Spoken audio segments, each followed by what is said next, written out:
Hello, I'm Katrina from Unity of New Orleans.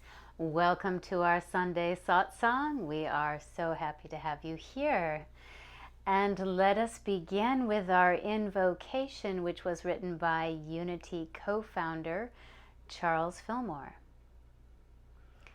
We are now in the presence of pure being and immersed in the Holy Spirit of life, love, and wisdom.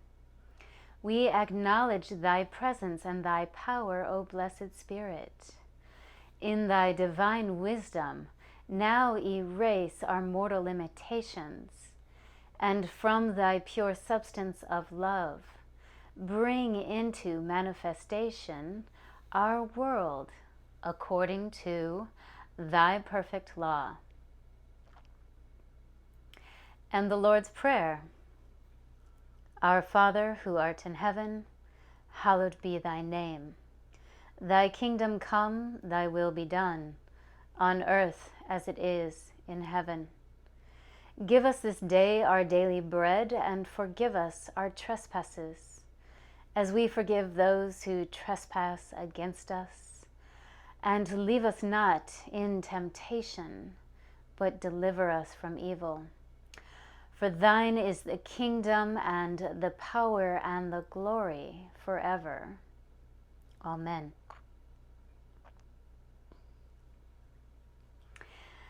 So this month at Unity, we're talking about being on a spiritual path. And do you know what they call a spiritual person on Halloween? A Buddhist. I got another one for you. Gandhi, a great spiritual teacher. He walked around barefoot most of the time, so he had really rough feet. And he also fasted a lot for spiritual and political reasons. So consequently, he wasn't very strong physically. And because he was fasting all the time, well, you could say that his breath smelled. So to sum it all up, Gandhi was a super calloused, fragile mystic hexed by halitosis. So being on the spiritual path, that's our theme. And if you remember last time I talked about the evolution of consciousness, and I introduced this evolutionary psychology model called spiral dynamics. This model is really important because it gives us a roadmap of how our consciousness develops and changes as we grow and evolve, so we can realize where we are on the path. Now, there is this correlation between waking up and growing up. So as we wake up, we grow up. And today we're going to look, as promised, at that second tier, that next level of consciousness, which is a higher consciousness, which is a consciousness of unity and love. Now, in Unity, we teach that everything begins in consciousness. Mr. Fillmore said, involution always precedes evolution. So evolution originates in consciousness. So understanding consciousness and how consciousness evolves is at the very heart of what it means to be on a spiritual path. And this is how we wake up. Now, as I was thinking about what to talk about today, I came across Robert Brummett's blog for this week. And we love Robert Brummett here at Unity of New Orleans. If you remember, he came to stay with us last year at the beginning of 2020. In residence, he was here to teach and to guide and to counsel us for a month. Unity is his home for many, many, many years. He's a teacher and a guide and a counselor through Unity.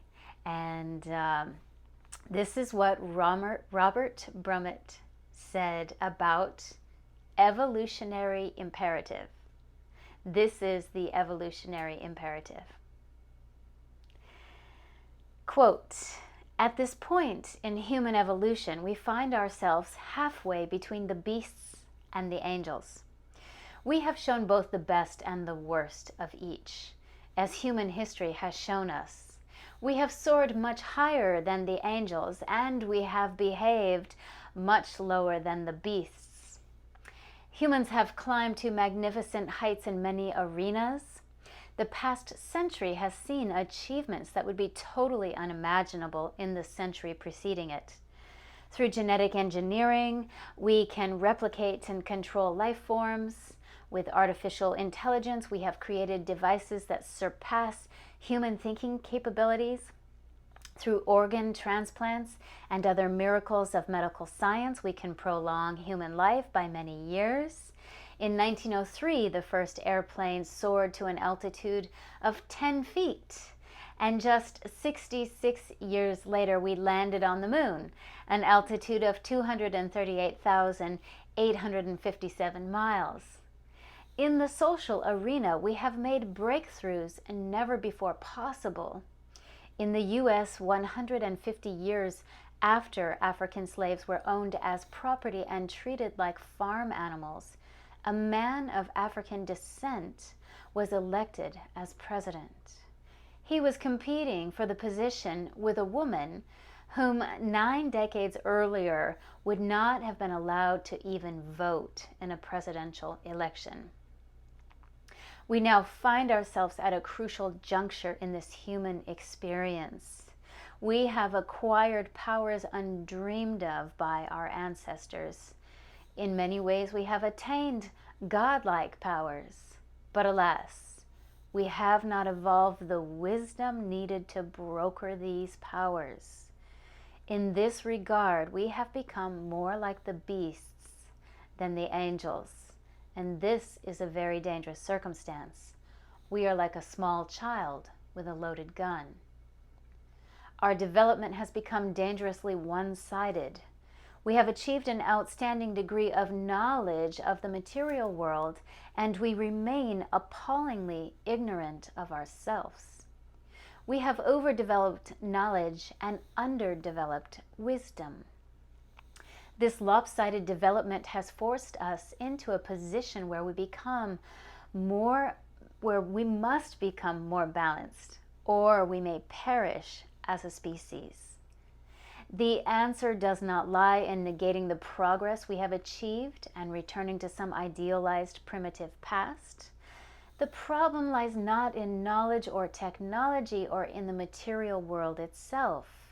The problem lies in the tremendous imbalance and the lack of integration between our inner and our outer worlds. We have failed to parallel our rampant external development with a corresponding growth in self-awareness. We have created external wealth and internal poverty. Because of this internal poverty, we have developed a culture that tries to fill its inner emptiness with material possessions, with pleasure, with entertainment and social status. We have developed a lifestyle which uses both people and the earth's resources to fill our inner emptiness. We have become a highly addictive culture, and this has led to rampant consumerism and near depletion of many of the earth's resources. In many ways, the American dream has become a nightmare. And what is the solution to this nightmare? We may wish to change the bad dream into a happy one, but a more direct and permanent solution is to simply wake up. In the Hebrew story of creation, Adam falls into a deep slumber. And in Hebrew, Adam means human. Nowhere in the story, nowhere in the Bible, does it tell us that Adam awakened. It's not mentioned because it didn't happen. Adam, or humanity, remains asleep. Adam's slumber is the major cause of our crisis today. The crisis before us is not a political or economic or even a psychological crisis. It is a spiritual crisis. Most of us do not know who or what we truly are, and this ignorance may destroy us. Waking up has become an evolutionary necessity. It is no longer optional. End quote.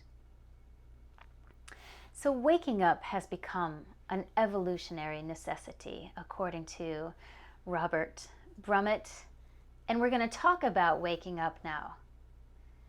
So there is this map that I've been talking about that lays out the stages of evolution, of development that we go through as we wake up. And for review and clarification from last time, spiral dynamics is that evolutionary model that depicts the stages of psychological, social, and spiritual evolution of both the individual and the collective. Now, consciousness evolves through stages of development in response to its time in history. As Mr. Brummett said, waking up has become that evolutionary necessity right now. It's no longer optional. So out of necessity, we have to evolve. Humanity, each of us as individuals, is being called to wake up. It's imperative, Brummett says. And this model of spiral dynamics, which is taught here at Unity, increases our self-awareness. It provides guidance for our evolutionary path. And as I expressed last time, it's also one way to better understand the Bible, because the Bible is a description of the evolution of human consciousness in the West. So if you wish, you can go back and review last time's lesson, because I'm not going to go any deeper into what we talked about. It's called The Evolution of Consciousness, and it's on our YouTube channel. Now, in spiral dynamics, this evolutionary model, there are two tiers because it requires a quantum shift to go from the first tier to the second tier. Now, we talked about the first tier last time, and I spelled out what that development looks like as we move through time, as we evolve in consciousness. But today we're just going to focus on the second tier. This is that higher dimension.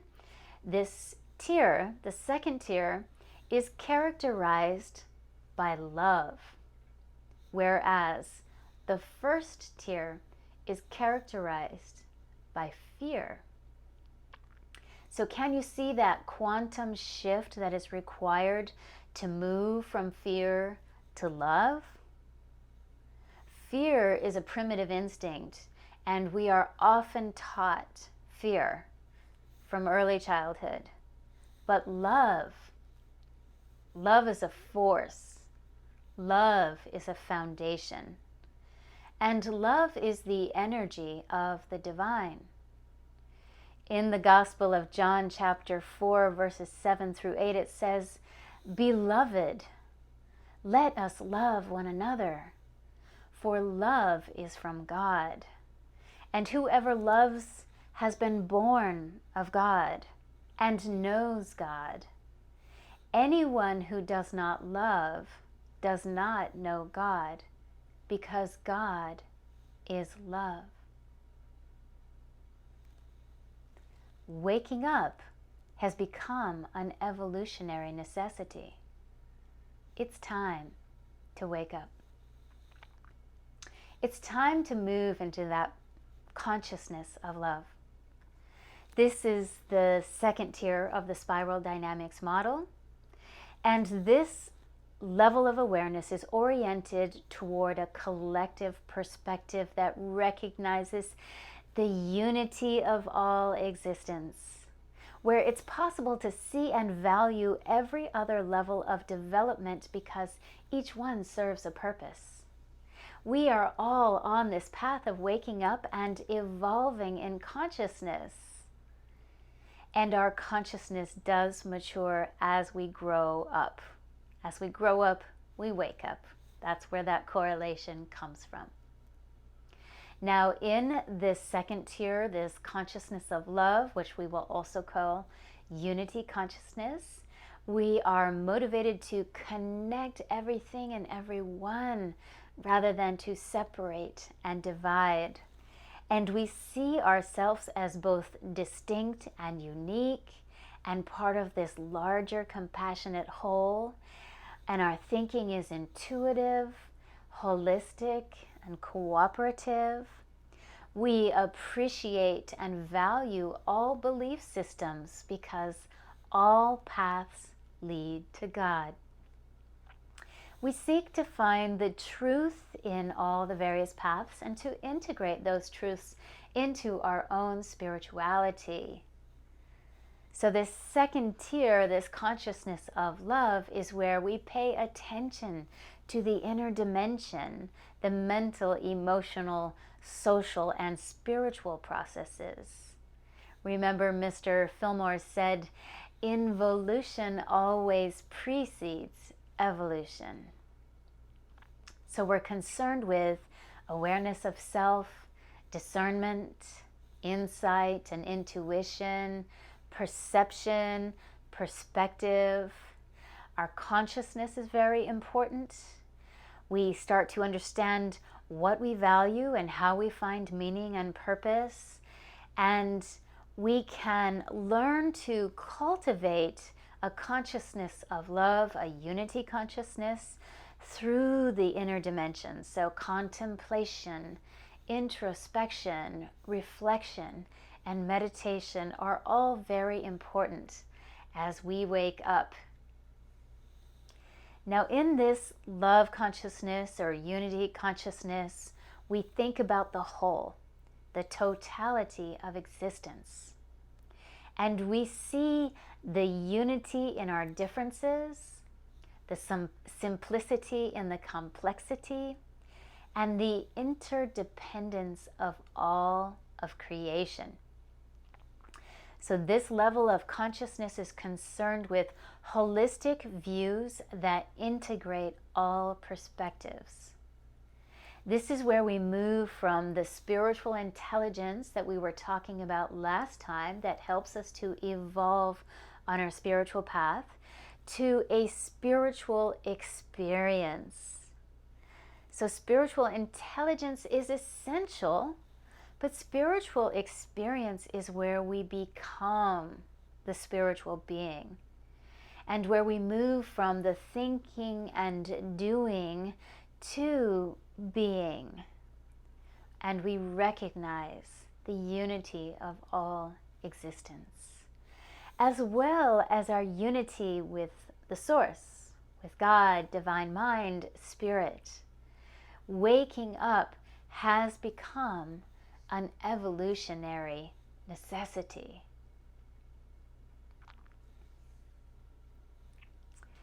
Now, unity, philosophy, and principles are reflections of this level of consciousness, this oneness consciousness, this consciousness of love. Understanding and implementing these principles will help us to evolve on our spiritual paths. So, I went to Unity's website, unity.org, and this is what Unity says. Unity is for people who might call themselves spiritual but not religious. Religions separate and spirituality unites. The teachings in Unity bring together ancient wisdom with new interpretations of what it means to be alive and human. We include and integrate universal truths into our own spirituality. Unity inspires different ways to think about the force of love and the intelligence that many people call God. Some of what you'll find in Unity might sound familiar, and some of it might be brand new. Although these principles of healing and prosperity taught in Unity have now been scientifically explained, the ideas were radical when they were first put forth by our founders, Charles and Myrtle Fillmore, beginning in the 1880s. So what does Unity teach? Unity has no dogma. We're not a religion. We're not going to tell you what to believe. We're here to teach and inspire. And the Fillmores were reluctant to even issue a statement of beliefs because they wanted to remain in this constant exploration. Now, throughout the years, they discovered and taught teachings of truth, universal truth principles that flow through all of the great religions of the world. And then later, they were boiled down into these 5 basic principles. This is essentially the only dogma, if you want to call it that unity has. 5 principles. 1, there's one power, and it's everywhere present. This is a force of love and wisdom that is at the heart of all creation. 2, human beings are divine at their core and therefore inherently good. 3, thoughts have the creative power to determine events and attract experiences. 4, prayer and meditation keep us aligned with the one great power in the universe. And 5, it is not enough to understand spiritual teachings. We must live the truth that we know. So in unity, we understand that we are a part of this infinite consciousness that continually creates and sustains the universe. And Jesus is a great model and teacher of this unity consciousness, this consciousness of love, because he loved everyone. He did not discriminate against other races like the Samaritan woman at the well. He saved the prostitute from being stoned by the Pharisees. He did not judge her. He had no problem with the lepers or the people with disabilities. In fact, Jesus was a social activist. He was revolutionary. He was an inclusivist. And he promoted peace and oneness. He demonstrated this love and unity consciousness. And so he was really a great guide and a model and a teacher for how we can understand that we are all interconnected with each other. To demonstrate this, it says in the Gospel of John, chapter 10, verse 30, Jesus said, "The Father and I are one." Jesus understood that he was connected to the source, that he was an individuation of the source, and therefore that he was divine. Now, Jesus refers to this level of consciousness, this unity consciousness, or a consciousness of love, as the kingdom. In the Gospel of Thomas, verse 3, Jesus says, "If those who lead you say to you, 'Look, the kingdom is in the sky,' then the birds will precede you. If they say to you, 'It is in the sea,' then the fishes will precede you. Rather, the kingdom is inside you, and it is outside you. When you come to know yourselves, then you will be known, and you will realize that you are the children of the living Father. But if you do not know yourselves, then you exist in poverty, and you are poverty."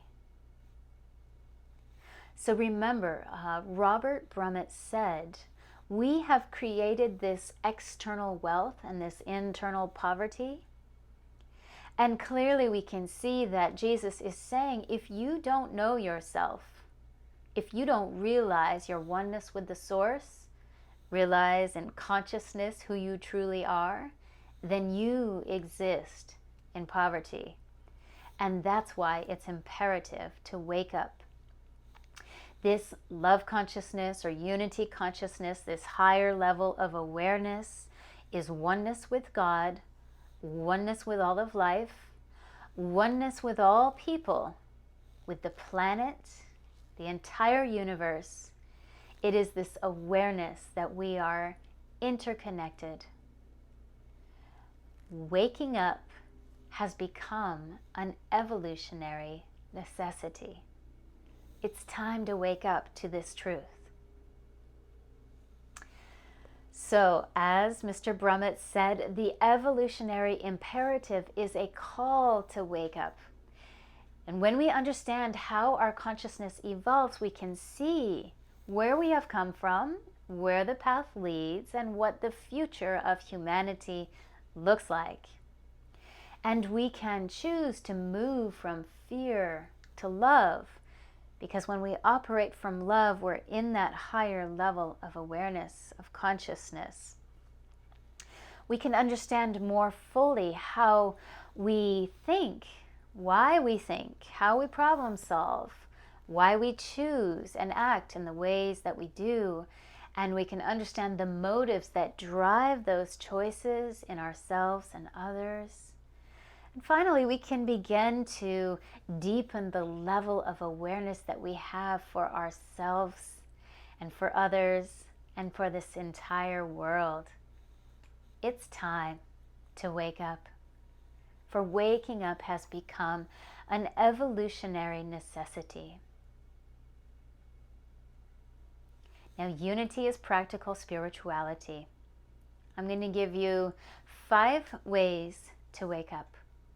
The first one is to develop a sense of connectedness, to start to feel a deep sense of being connected with all of life, with all cultures, with all nations, all people, with the earth and beyond, to recognize that you are a part of this one family, and to seek to unite rather than divide, to integrate rather than separate.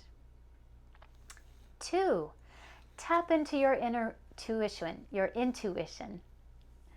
You have this powerful inner GPS system, and it is constantly guiding you. So go within and listen.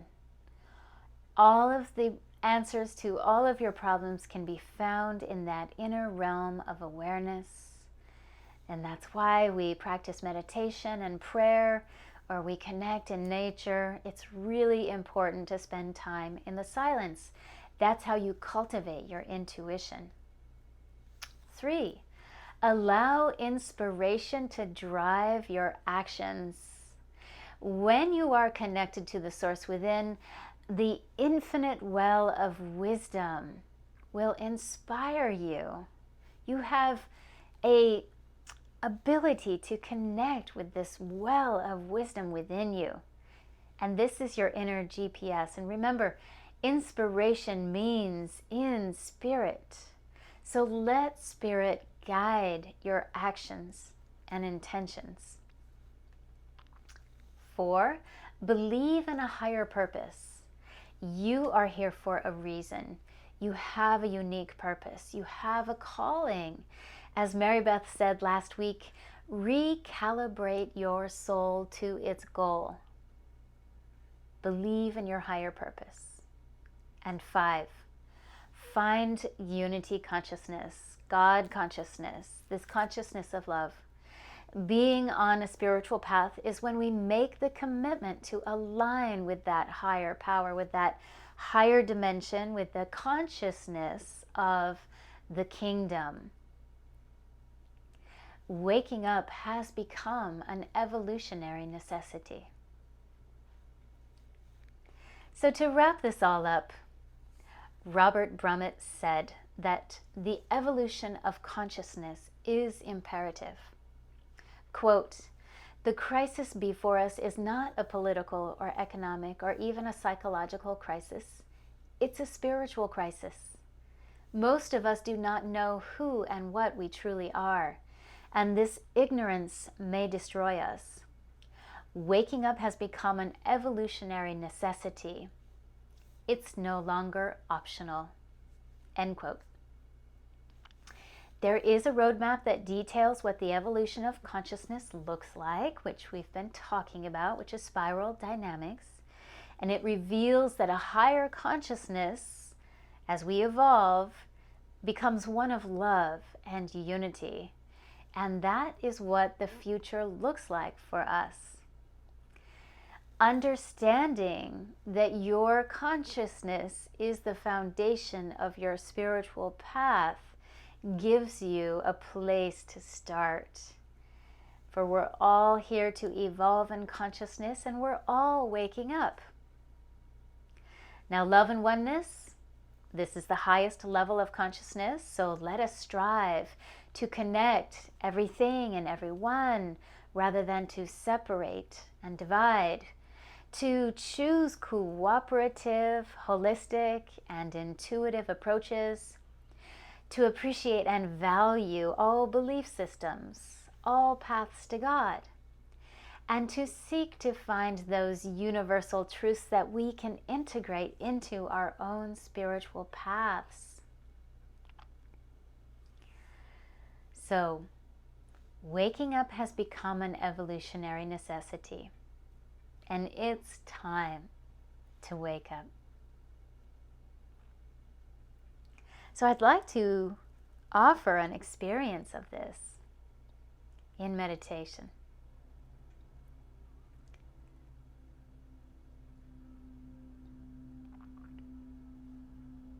Now allow your eyes to gently close.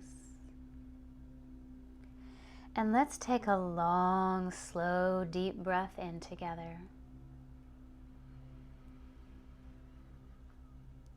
And as you exhale, gently let that go.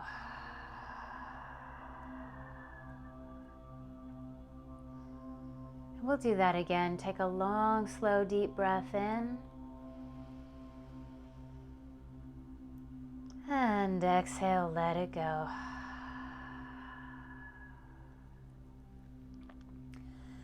Feel yourself relax as you become fully present.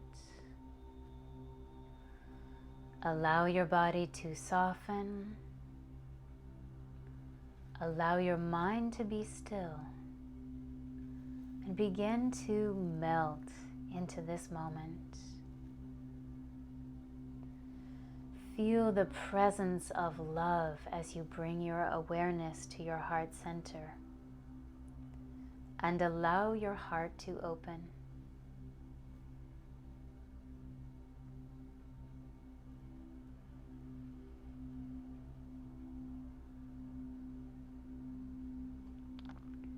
The universe resides within you.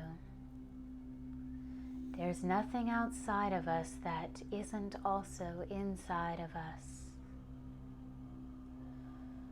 Throughout our lives, we often look outside of ourselves for happiness, for love, for fulfillment.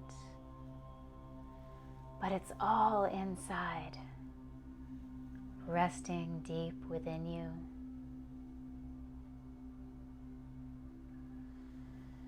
And we are all looking for more love in our lives, for more communion, connection. And the key to that resides deep within. We can connect with the source that lies within by quieting down, by going into the silence. So let's bring our awareness into our heart centers and breathe slowly into the heart. Breathing in the love of the universe right now. As you inhale into your heart and then exhale slowly, breathe out through the heart. And we'll do this several times. So breathing in deeply all the way down into the heart, allow that universal love to flow into your heart. And breathing out slowly, sending your love out to the universe.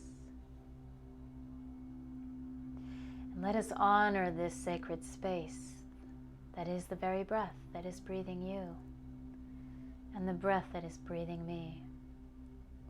and filling our sacred body temples with the energy of love.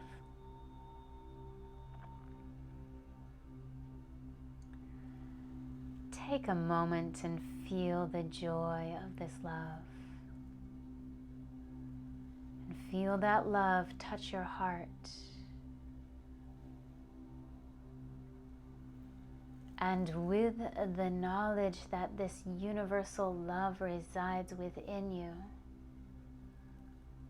breathing it in slowly and exhaling it out, allow it to flow out into the world around you. And feel that great cosmic heart connect with your own heart.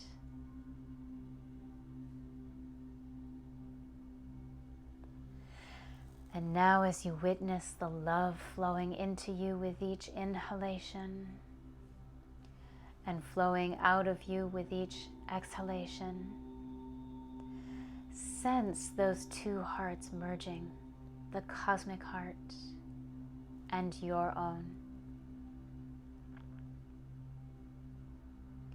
Feel them come together. Imagine and visualize as they connect and merge.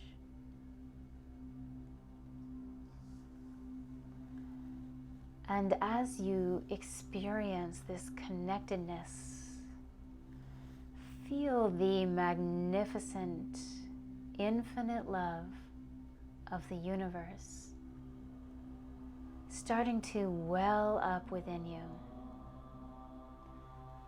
to fill you and expand into every cell of your body. And each time that you breathe in, your heart and the divine cosmic heart merge and fuse and become one.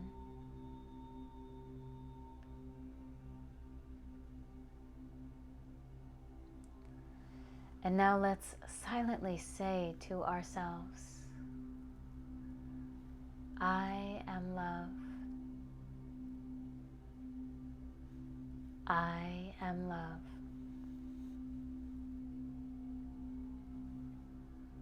I am love.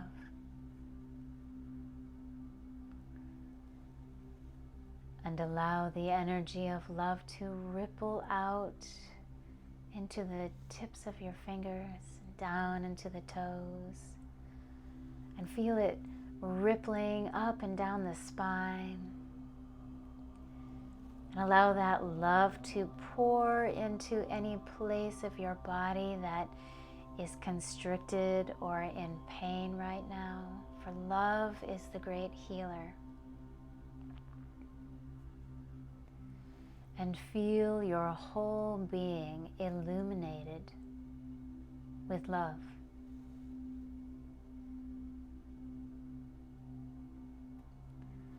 Continuing to merge into this divine cosmic heart as your own heart opens even wider. Love flowing into you and out from you effortlessly.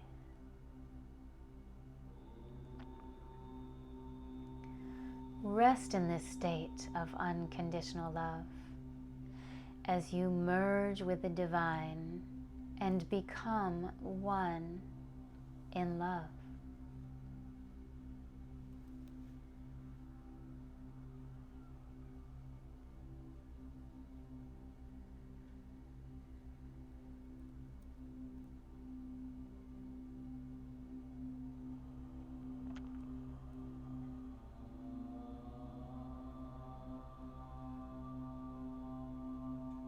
And in this moment, know that you are divine.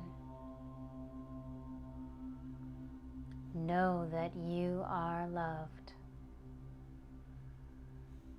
And you are the beloved. For God is love. And love is God. And as you behold this infinite truth, Know that there are no conditions that can change this. So feel yourself merging with that divine source, the cosmic heart of love.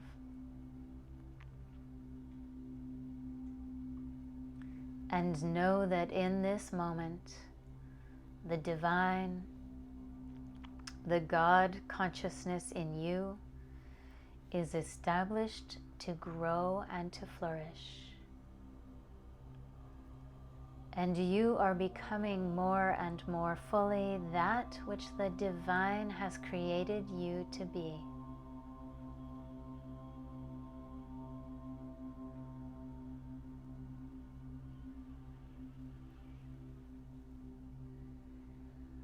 And with all that love in your heart, in your whole being, I invite you to slowly bring yourself back into your sacred space. And when you are ready, you may gently open your eyes. And welcome back. We will close with the prayer for protection, which was written by James Dillett Freeman. The light of God surrounds me, and now affirm, I am the light. The love of God enfolds me. I am the love. The power of God protects me. I am the power. The presence of God watches over me. I am the presence. Wherever I am, God is, and I am safe and secure, and all is well.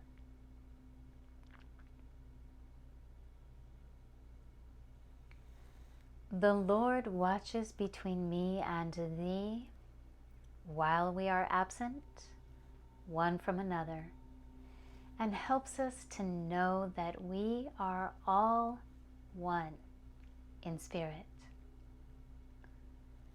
And so it is. Namaste. Amen.